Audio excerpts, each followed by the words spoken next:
Ya.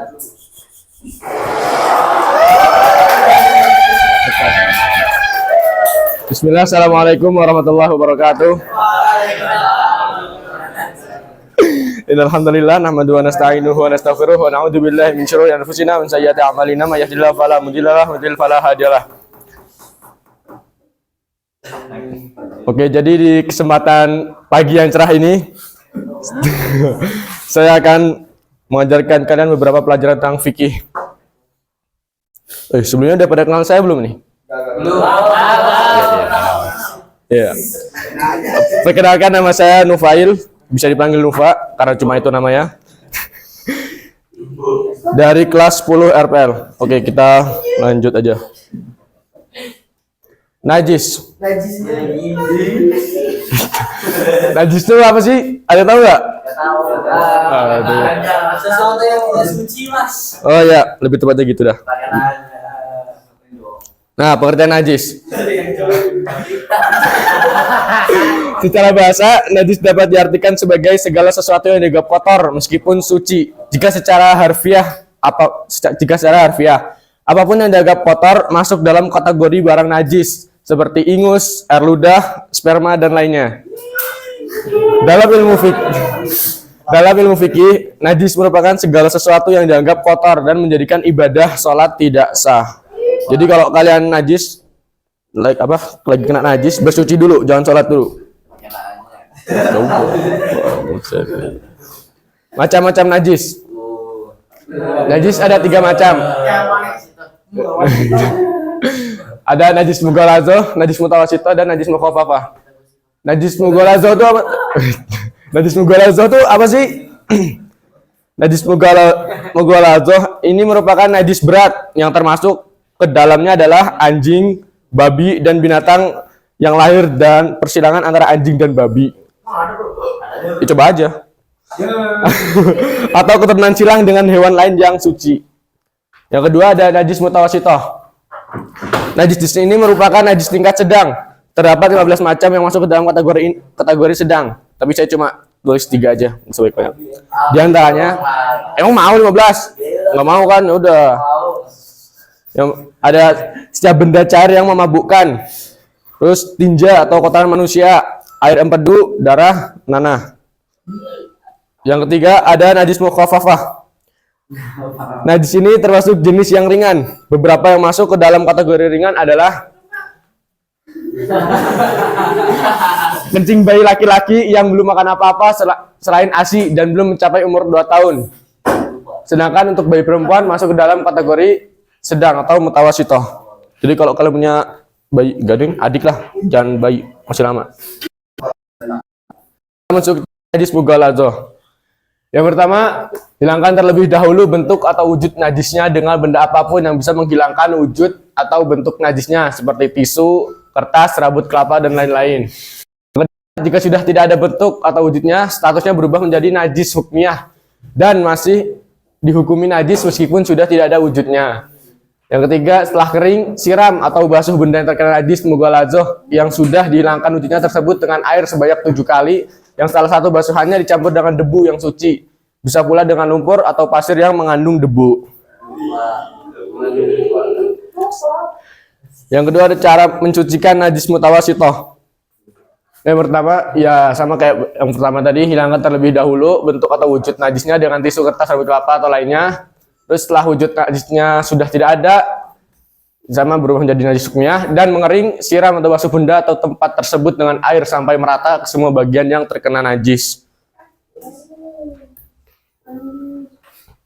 Yang terakhir ada cara mensucikan najis mukhaffafah. Ya sama ya, hilangin dulu bentuk wujud najisnya. Terus setelah tidak ada bentuknya dan sudah kering, percikan air pada tempat yang terkena najis meskipun tidak mengalir. Karena kan cuma kencing bayi juga.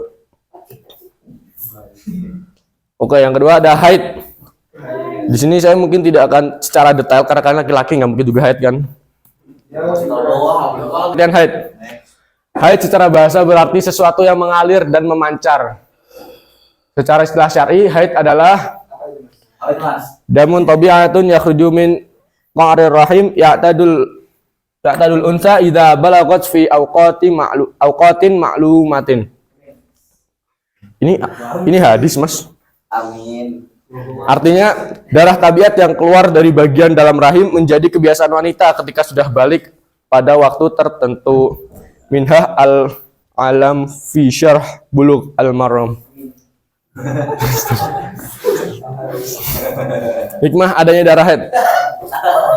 Jadi jangan kalian tuh haid, wah cewek tuh enak haid, nggak sholat, nggak puasa.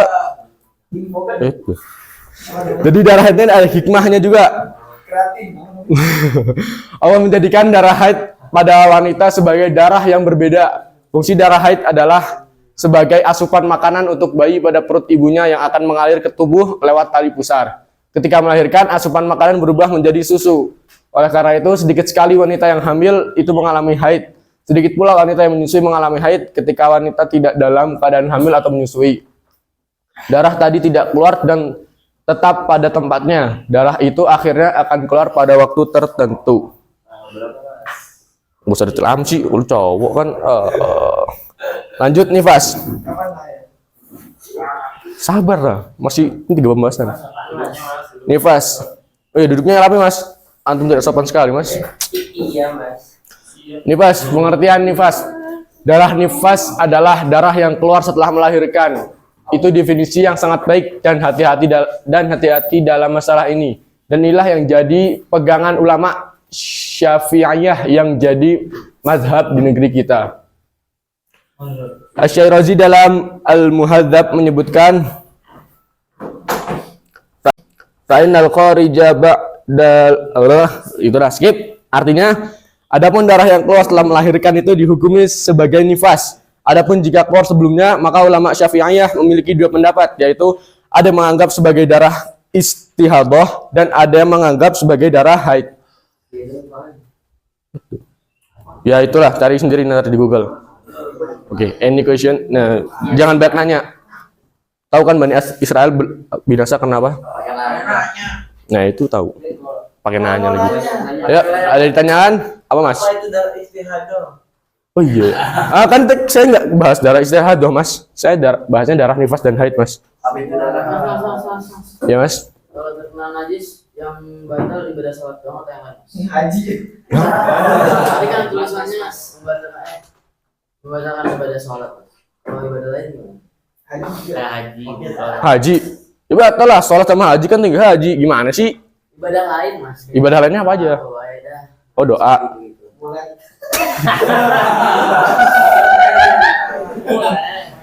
Gimana ya? Mungkin bisa ditanyakan kepada Ustadz Herdi. Silahkan dijawab, Tad, kalau bisa. Oh ya, tutup aja. Oke. Oke, terima kasih karena sudah ingin. Diam dulu, Nang. Terima kasih karena sudah ingin hadir di pelajaran saya. Cuma sebentar.